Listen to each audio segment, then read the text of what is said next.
صلي وسلم يا سلام على النبي خير الأنام والآل والصحب.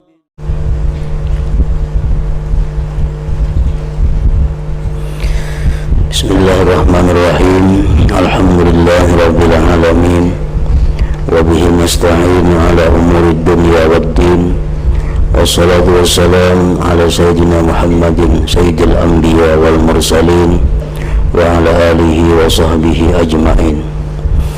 قال المصنف الإمام حجة الإسلام أبو حامد محمد بن محمد الغزالي رحمه الله ونفعنا بعلومه.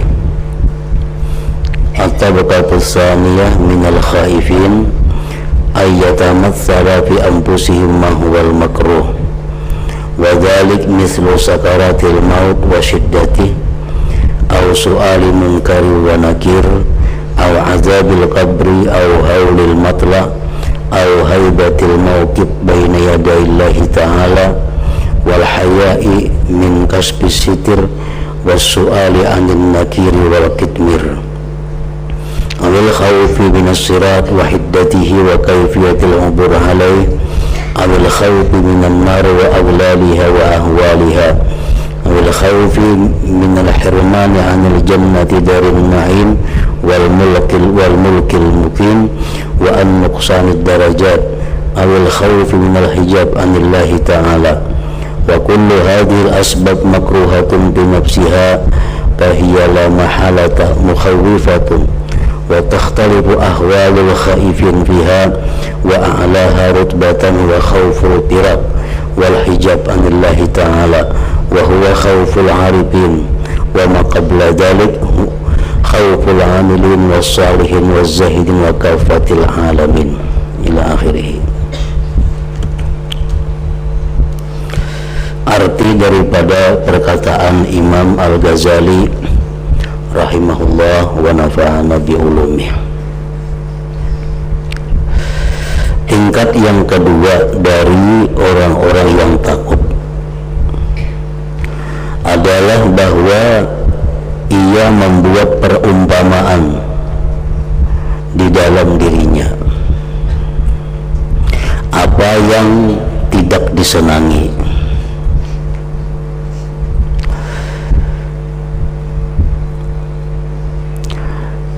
dan yang demikian itu seperti sakaratul maut dan rasa sangat sakitnya.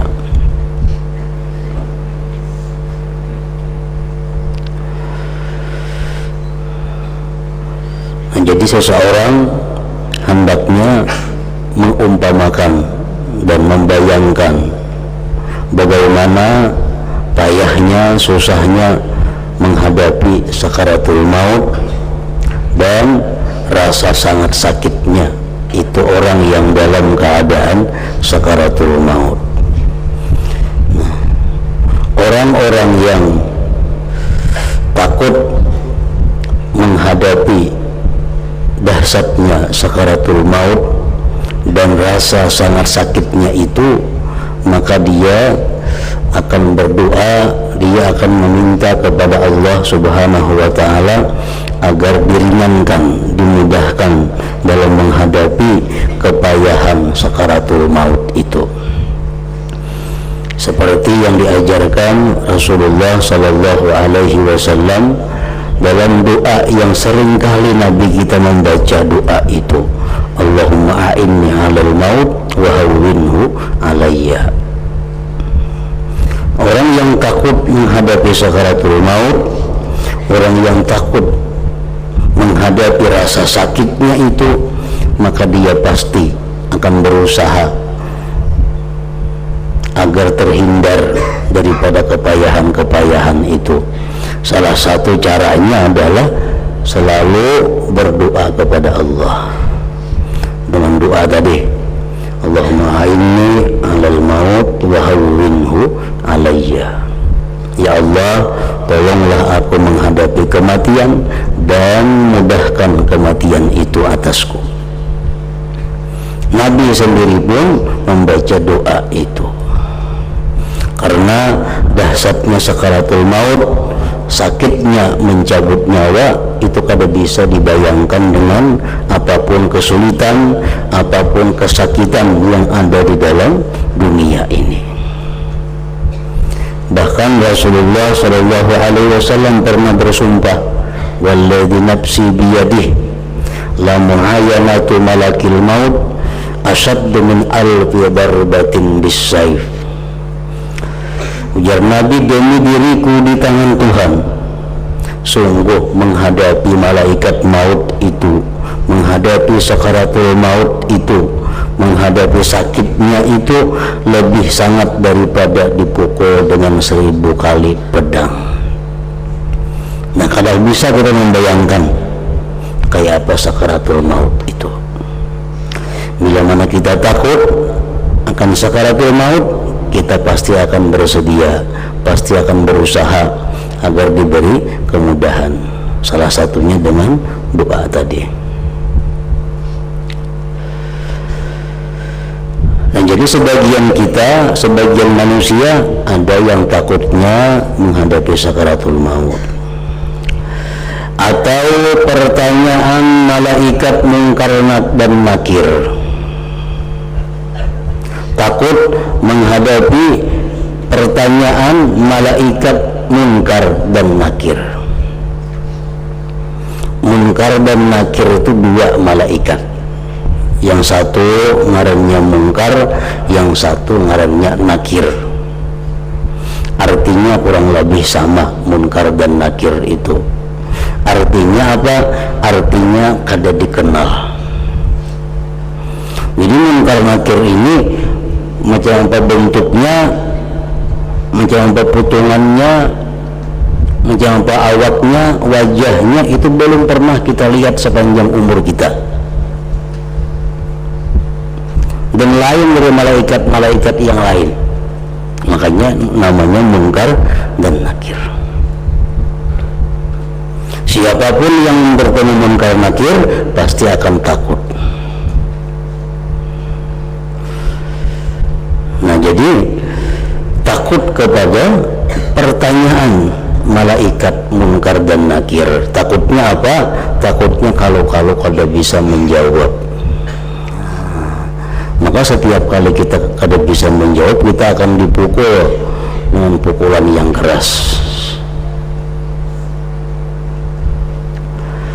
Nah, oleh karena itu para sahabat Nabi, orang-orang Ansar, mulai kanak-kanak sudah diajarkan bagaimana pertanyaan munkar nakir itu, apa-apa jawabannya. Mulai kanak-kanak sudah diajarkan supaya berikit sampai kena mati.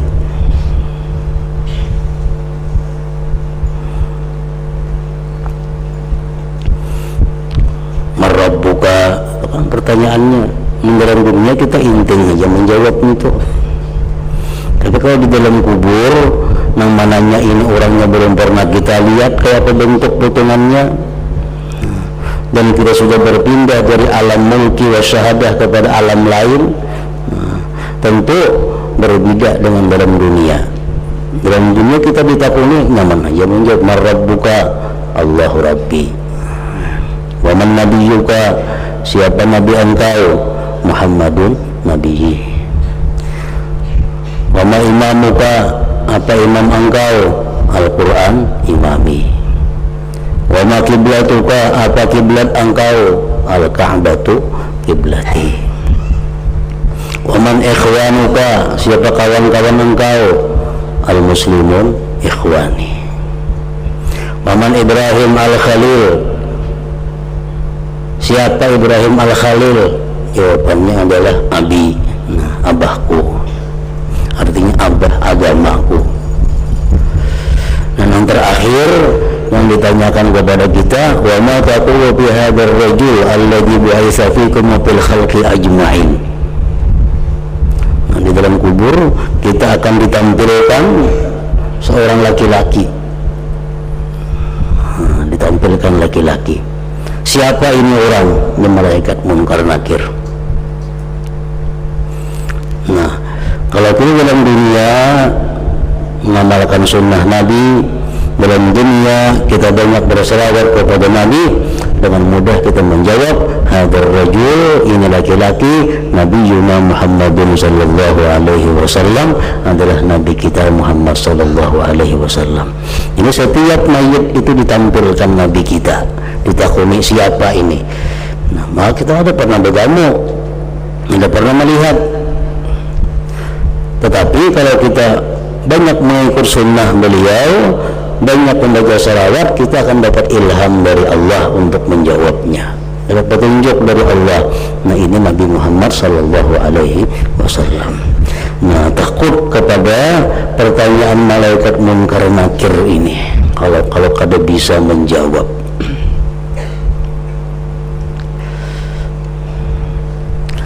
Atau adanya azab kubur, takut terhadap azab kubur. Memang di dalam kubur itu ada azab bagi orang-orang yang durjana, bagi orang-orang yang zalim, orang-orang yang fasikin. Belum sampai lagi dia ke negeri akhirat yang sebenarnya, ini kubur hanya merupakan awal daripada barzakh akhirat. Nah, itu sudah ada siksa. Dan Rasulullah SAW menjelaskan, kalau orang kafir sudah jelas disiksa, kalau orang fasikin, kalau orang-orang zalimin, orang munafikin sudah jelas disiksa. Tapi ada orang-orang yang beriman dalam kuburnya disiksa. Kenapa sebabnya? Karena ujar Nabi kita, pertama, dia ini orang suka menggibah, orangnya penyembahyang, orangnya macam-macam amal yang dia malakannya. Tapi karena orang suka menggibah, maka dalam kubur dia akan dirasakan azab kubur. Yang kedua, orang yang suka anjur atar, habar sini bawa ke sana, habar sana bawa ke sini, orang yang jadi tenang, jadi resah. Orang asalnya diam, rukun, gara-gara habar sana bawa sini, jadi orang kakaruan orang. Namimah ini macam apa harapnya aja amalan, maka di dalam kubur akan dapat siksa. Yang ketiga, ujar Nabi kita, kebanyakan siksa kubur itu adalah akibat kurang hati-hati dalam buang air kecil atau qada hajat. Artinya qada hajat, buang air kecil, kada waspada, kada hati-hati, baik istinjanya atau sesudah istinja, sehingga najis terpercikan ke awaknya atau ke pakaiannya. Nah, itu yang banyak menghantarkan manusia yang beriman kepada azab kubur. Nah, bila mana kita takut demikian, takut menghadapi munkar nakir, takut dalam azab kubur, hindari apa yang menyebabkan itu. Dan lagi Nabi kita mengajarkan untuk bisa selamat tadi, di samping menghindari hal-hal yang dilarang, Nabi menganjurkan kita membaca tabarak tiap malam. Itu sangat membantu kita untuk menjawab munkar nakir. Surat tabarak yang kita baca tiap malam itu sangat mendukung kita. Nah, kita kada akan takut, kita kada akan gemetar, kita akan dapat ilham menjawab munkar nakir berkat tabarak yang kita baca tiap malam itu. Nah, jadi kita takutan di dengan munkar nakir kalau bisa menjawab, takutan azab kubur. Nah, baca tiap malam tabarak itu.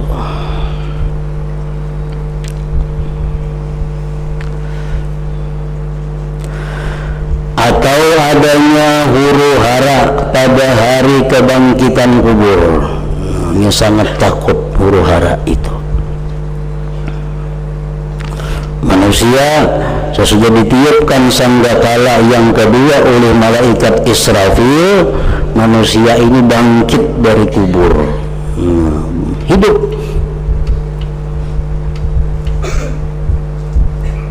Bangkit untuk menuju satu tempat yang namanya mahsyar. Nah, kita bangkit dari kubur, kada apa-apa yang kita lihat, kada ada rumah, kada ada apa, kada ada banyu, kada ada makanan, kada ada pakaian. Semuanya orang yang bangkit dari kubur itu dalam keadaan lapar, dalam keadaan haus, dalam keadaan telanjang, dalam keadaan susah payah. Rasulullah SAW menjelaskan, yuhsyarun nas ajwa'a ma kanu wa azma'a ma kanu wa a'ra ma kanu wa ansaba ma kanu. Dihalau manusia dari kubur dalam keadaan sangat lapar. Ada sing makanan dalam kubur, apa dimakan? Dalam keadaan sangat haus, dalam keadaan telanjang, dalam keadaan susah payah yang luar biasa.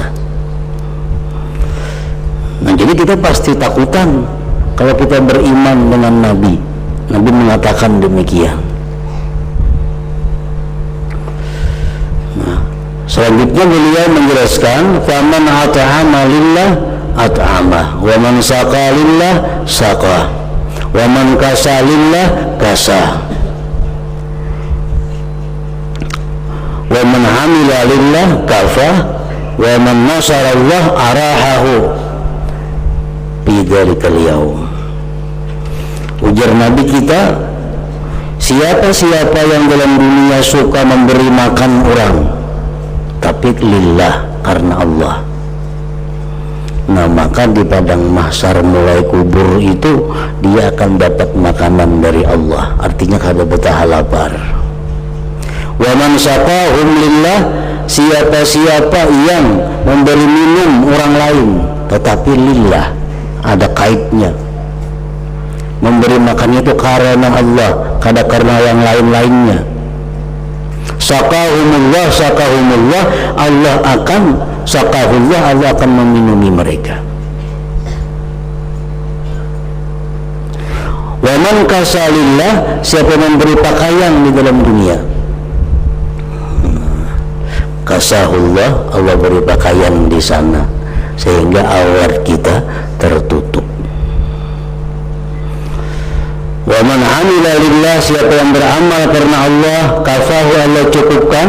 Wa man nasarallah, siapa yang membela agama Allah, Allah lapangkan dia pada ketika itu. Nah, jadi artinya bahwa kita berbuat baik ke orang lain, berbuat sosial, sedekah ke orang lain, atau hadiah atau apapun bentuknya, itu hendaknya bervariasi. Kenapa? Karena kita bervariasi yang dibutuhkan di sana di akhirat. Kalau kita memberi orang duit itu bagus, tapi kita kadang-kadang ada memberi orang nasi. Nah, kada duit nasi dan kita bagi supaya masuk dalam hadis Nabi ini, wa man at'amahum, siapa yang memberi makan akan mereka. Kadang-kadang kita bersedekah atau berhadiah banyu supaya masuk dalam hadis Nabi, wa man saqahum, siapa yang memberi minum kepada manusia, saqahullah, Allah minumi. Kadang-kadang kita bersedekah orang pakaian supaya masuk dalam hadis Nabi, wa man kasahum kasahullah, siapa yang memberi pakaian kepada manusia dalam dunia, di padang mahsyar Allah beri dia pakaian. Nah, jadi artinya ini menyuruh kita hadis ini bahwa kalau kita takut susah payah, takut kelaparan, kehausan, takut bertelanjang di hari akhirat di padang mahsyar itu, hendaknya kita melakukan amal ibadah yang bermacam-macam tadi. Nah, jadi kadang mesti duit itu selalu baik diberiakan, itu duit baik diberiakan, tapi kadang-kadang kita perlu ada yang lain duit.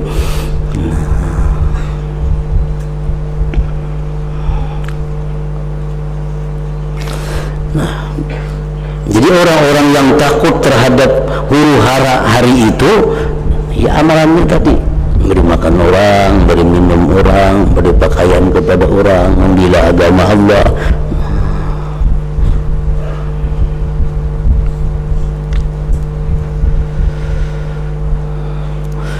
Atau kehaibatannya tempat perhentian di hadapan Allah Ta'ala.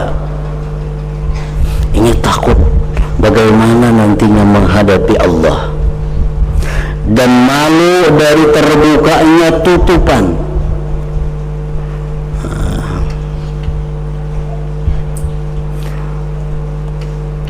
Kita malu kalau dosa kita di dalam dunia ini diumumkan Allah di sana. Nah, dosa-dosa yang kita lakukan dalam dunia, yang kita simpan dengan rapi, takut kalau di akhirat diumumkan Allah, ini pulang bin pulang dalam dunia melakukan ini, sehingga dia masuk api neraka. Nah, di muka Allah kita takut itu. Kayak apa supaya keaiban kita, dosa kita kalau dibuka Allah karena di akhirat? Dalam dunia ini kita hendaknya menutupi keaiban orang lain. Nah, ada orang lain berbuat aib, kita tahu, simpani, jangan dikisahkan lagi. Ada orang lain berbuat yang kada baik, kita tahu, simpan, jangan dikisah-kisahkan. Bila kita katuju mengisahkan keaiban orang, keburukan orang, karena di akhirat Allah mengumumkan aib kita di tengah-tengah manusia seluruhnya.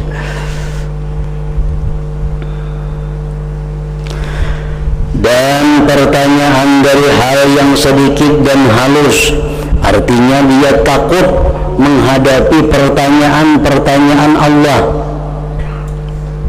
takut menghadapi perhitungan amal. Rasulullah mengatakan dalam sebuah hadis, "Ma min 'abdin yakhtu khatwatan illa su'ila anha ma arada biha."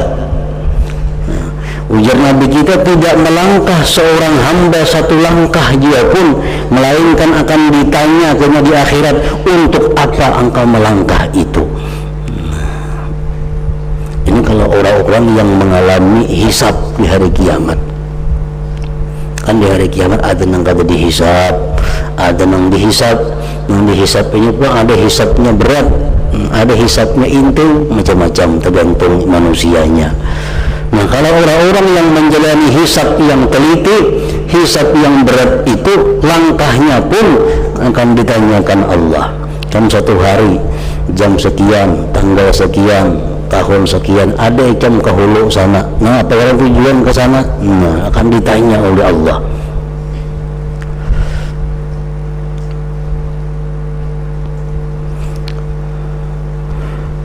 Setiap manusia yang ditanya Allah dengan pertanyaan teliti, pasti dia akan menemui kesulitan, pasti dia akan binasa.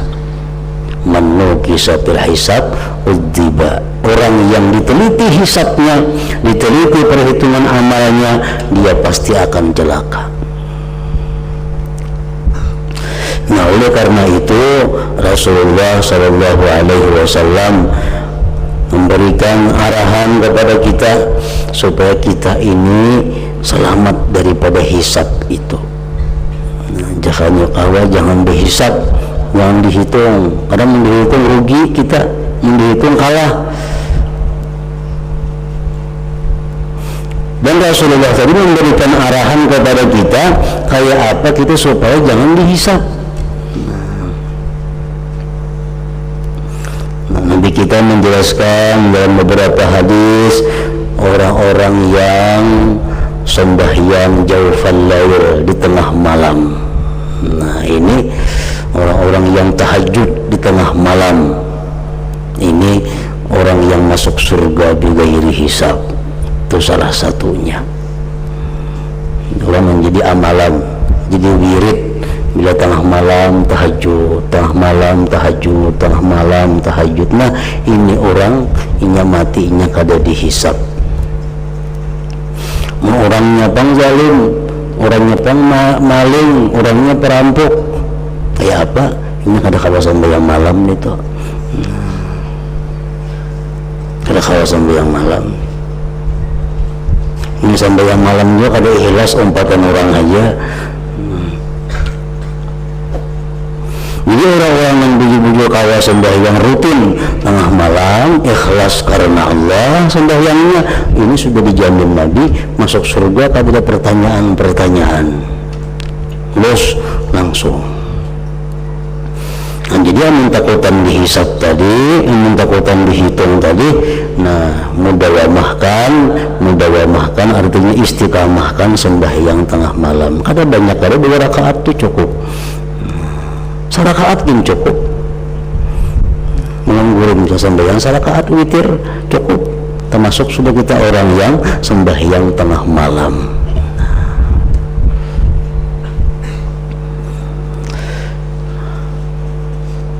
Kadakawa empat dibangun tengah malam itu, Nabi kita ada lagi menjelaskan talibul ilim, orang yang mati dalam keadaan menuntut ilmu.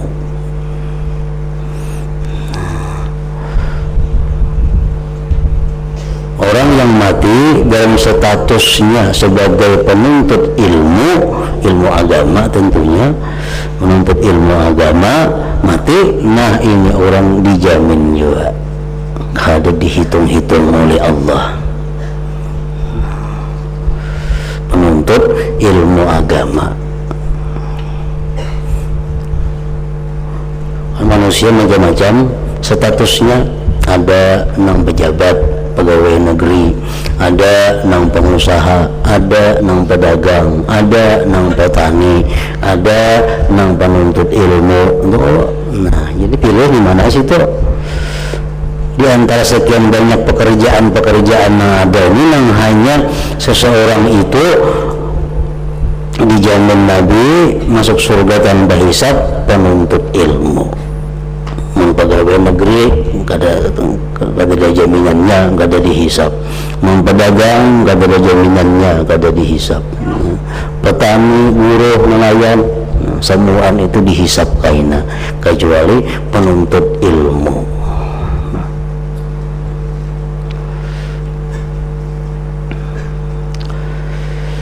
Dan lagi Rasulullah mengatakan orang-orang yang selamat daripada hisab itu adalah al-mar'atul muti'atu li zawjiha, perempuan-perempuan yang taat, yang bakti lawan suaminya, masuk surga juga langsung.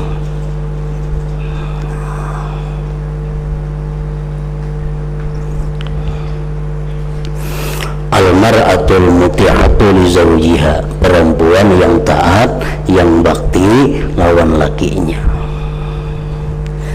Baktikah aku ni lawan laki, kadakah takutnya laki kina aku ni bakti lawan diam tu. Bagi laki kada berarti ada bakti tu. Itu duaan takutnya orang ni baktikah kada lawan diam ni. Ini laki belum lagi ni belum artinya. Tambahi lagi artinya.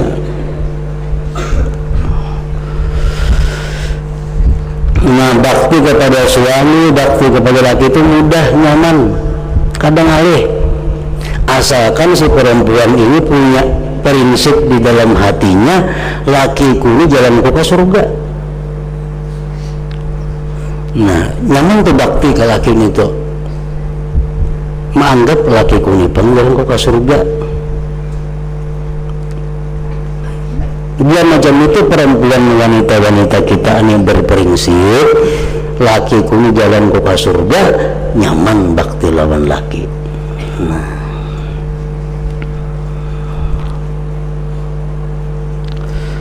perempuan yang taat kepada suaminya, bakti kepada suaminya, itu pun dijamin Nabi juga masuk surga, kada berhitung-hitungan. Nah, jadi amun takutan dihisab Allah, takutan diperhitungkan segala amal perbuatan, pilih memang tadi supaya selamat. Hendak istiqamah bangun tengah malam, atau menuntut ilmu lagi pekerjaan, atau perempuan-perempuan yang taat kepada suaminya.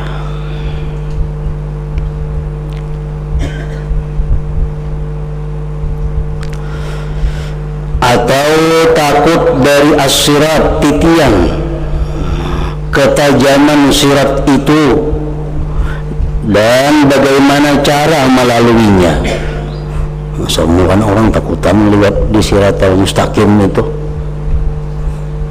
Nabi kita pun diriwayatkan waktu Siti Fatimah lewat di situ, berapa jam mata kada pulang anak lewat di situ. Nabi kita melihat Siti Fatimah lewat itu berapa jam sih mata mahaya akan maka punya gugur. Rasulullah sallallahu alaihi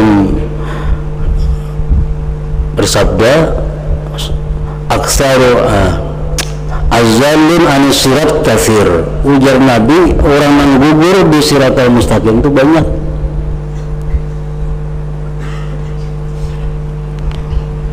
Banyak yang gugur pada mengkada. Az-zalim ala sirat kathir.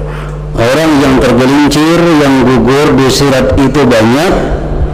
Wa aksaru man yazillu anhu an-nisa. Di antara yang banyak guguran tadi pun yang terbanyak perempuan. Nah, hati-hati benar binian tuh. Itu Nabi mendahkan ke itu. Yang gugur itu banyak, tapi umumnya bini-bini yang gugur itu.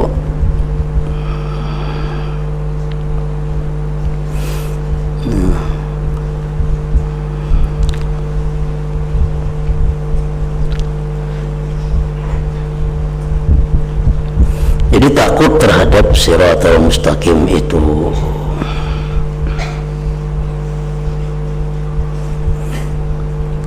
Tapi siratal mustaqim ini tergantung proses sebelumnya. Karena sebelumnya kan ada hisab, ada mizan, ada timbangan amal. Nah terakhir sirat itu. Kalau dihisabnya sudah kata dihisab, mizan pasti selamat. Nah, bila mizannya selamat, siratal mustaqim pun selamat juga.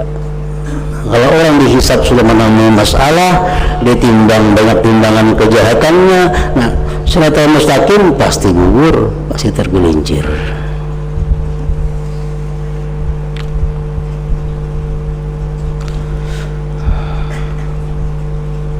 Atau takut dari neraka, belenggu-belenggunya dan huru-haranya, atau takut tidak memperoleh surga, tempat kenikmatan dan kerajaan yang kekal, dan takut dari kurangnya memperoleh tingkatan-tingkatannya, atau takut terbimbing dari melihat Allah Ta'ala. Macam-macam bentuk orang takut. Ini takut masuk neraka, ada yang takut kalau kada ke surga, ada yang takut di surga kedudukannya rendah, kedudukannya hina. Di dalam dunia orangnya jadi tuan, jadi bos. Di akhirat rendah kedudukannya, sedangkan pembantu-pembantunya tinggi di akhirat. Nah takutan macam itu, sopan kayaknya.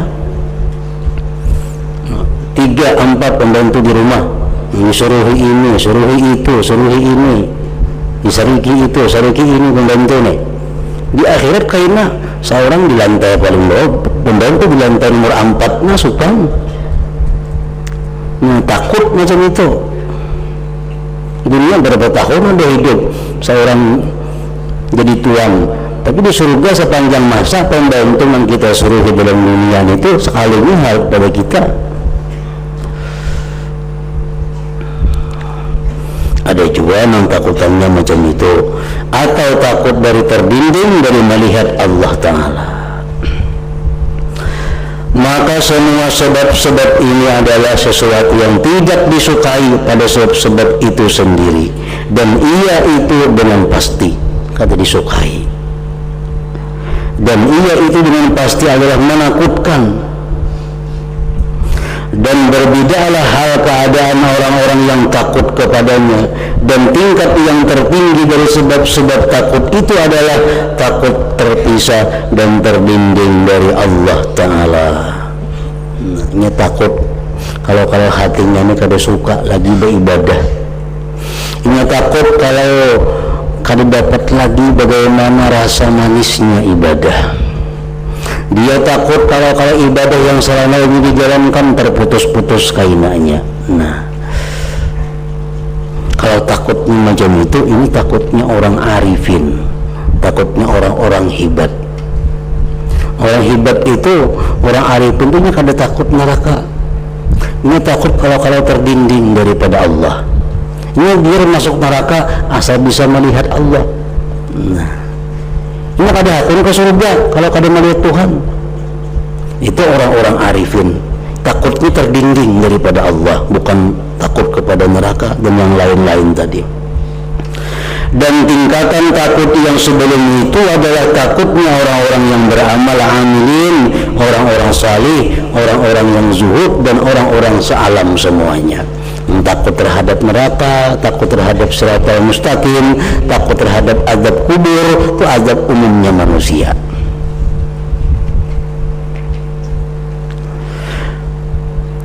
Dan orang yang tidak sempurna ma'rifatnya, orang yang kada sempurna ilmunya, dan tidak terbuka mata hatinya, niscaya ia tidak merasakan kelezatan hubungan dengan Allah Ta'ala. Jelas sudah itu. Ini kada merasa nyaman baca Quran. Ini yang baca Quran karena takutannya kalau pindah ke neraka mati. Baca tabarak takutannya kalau pindah kubur kada kau menjawab munkar nakir. Kalau merasa nikmatnya kada ada. Dan orang yang tidak sempurna ma'rifatnya dan tidak terbuka mata hatinya, niscaya ia tidak merasakan kelezatan hubungan dengan Allah Ta'ala, dan tidak merasakan sedihnya jauh dan berpisah. Bila mana kita ini rasa malas beribadah, berarti kita ini terpisah jauh dari Allah. Bila kita beribadah nih, baca Quran, rasa lapar, rasa susah, itu pertanda bahwa kita jauh terdinding daripada Allah. Dan apabila diterangkan kepadanya, kepada orang yang kurang ma'rifat ilmunya tadi, bila dikisahkan lawannya bahwa orang yang arif itu tidak takut dengan neraka. Aku biarkan neraka mati, asa Allah namanya lakukan neraka. Nah, bingung kita mendengar itu, karena kita kurang ilmunya, kita kurang ma'rifatnya. Itu banyak perkataan para wali-wali, aku mati disuruh masuk neraka, kada jadi soal, asal Allah yang menyuruhkan neraka. Nah, itu orang yang sudah luar biasa ma'rifatnya. Mungkin kita bingung mendengar. Tidak takut dengan neraka, hanya yang ia takuti adalah terhijab, terdinding. Maka orang yang tidak sempurna ma'rifatnya itu merasakan yang demikian itu dalam batinnya melawan munkir. Orang tuh kurang ilmu, kurang ma'rifat, hatinya bertentangan tuh dalam perkataan orang tadi, biar jangan neraka asal Allah yang menyuruh. Nah, orang yang kurang ilmu, kurang ma'rifat bertentangan itu, dan ia merasa heran dari yang demikian itu pada dirinya. Dan terkadang ia mengingkari adanya kelezatan memandang kepada zat Allah yang maha pemurah. Jikalau ia tidak dilarang oleh syarak daripada mengingkarinya, maka adalah pengakuannya dengan lidah itu dari karena keterpaksaan taklid ikut-ikutan. Maka jikalau tidak karena keterpaksaan taklid, niscaya batinnya tidak membenarkannya. Orang yang kurang ma'rifat kepada Allah, diceritakan lawan inya bahwa memandang wajah zat Allah itu nikmatnya luar biasa, ini percaya. Nah, cuma karena itu hadis menyatakan demikian, terpaksa ainya percaya. Makanya kada hadis jangan percaya itu bahwa memandang zat Allah itu puncak kenikmatan surga. Maka jikalau tidak karena keterpaksaan taklid, niscaya batinnya tidak membenarkannya. Orang yang sedang makan dalam surga, orang yang sedang minum, orang yang sedang berkumpul lawan bidadari, orang yang sedang berkumpul lawan keluarganya, orang yang sedang hiburan, apa keramaian-keramaian surga, asik. Begitu ada pengumuman bahwa Allah bertajalli, Allah mengeluar, siapa nak melihat silahkan, semuaan itu orang meninggalkan keramaiannya memandang kepada zat Allah subhanahu wa ta'ala. Nah, itu menunjukkan bahwa memandang zat Allah itu puncak kenikmatan lebih dari kenikmatan yang lainnya. Nah, orang yang kurang ma'rifatnya, kurang ilmunya, ini kada percaya nih tuh. Tapi karena hadis menyatakan mau kada mau mesti percaya. Jangannya boleh tuh kada percaya, kada percaya. Kenapa demikian? Karena sesungguhnya ia tidak mengenal kecuali hanya kelezatan perut dan faraj dan mata dengan memandang kepada warna-warni dan wajah-wajah yang cantik. Ini hanya mengenalnya itu saja adanya kelezatan. Nah, kesimpulannya bahwa setiap kelezatan itu bersamaanlah padanya binatang-binatang. Sama lawan kelezatan binatang, mau makan, menunaikan syahwat, itu sama lawan binatang. Adapun kelezatan orang-orang arifin, maka kelezatan itu tidak bisa didapat kecuali oleh mereka. Perincian dan penjelasan yang demikian itu tidak diperbolehkan bagi orang yang bukan ahlinya. Dan orang yang telah menjadi ahlinya, ia dapat melihat sendiri dan tidak memerlukan penjelasan orang lain kepadanya. Nah, maka kepada bahagian-bahagian inilah kembali takutnya orang-orang yang takut. Kita memohon kepada Allah Ta'ala akan bagusnya taufik dengan kemurahannya Allah Subhanahu wa Ta'ala.